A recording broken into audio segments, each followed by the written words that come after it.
In this video, I'm going to show you how to make a pending order in Exness. Now to do this, first you want to sign in to your Exness personal area, and then from here you want to go to trading top left, and of course you can go to accounts and click on trade next to the account you want to use to trade, or you can just go to Exness terminal and pick from there. So inside your web trading Exness web terminal over here, you can select the account up top, and once you've done this, you can of course pick the instrument you want to trade. So for this one, I'm gonna go with, let's do BTC up here. And as you can see here on the right, it's gonna open up your trading panel. Now inside this trading panel, you can see you have the option to select the form. I'm gonna go with regular form. Of course, you have the option of one click and risk calculator as well, but I'm actually gonna go with regular right now. And then here you can sell or buy. And as you can see, after this, you have the option of a pending order. By default, it's gonna be market, but you wanna click on pending to actually make a pending order.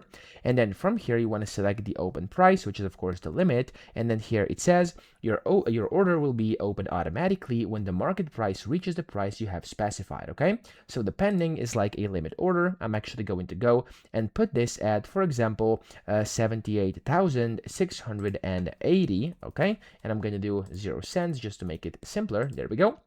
And it's going to show you the amount of pips over here. You can also go and click on the plus or minus button here, and this is also going to show it to you here on the chart. You can of course see where your current position is. You could also go and of course kind of zoom in to see, and yeah, that's also pretty convenient. You could also go and click and drag to move it, which is quite nice too.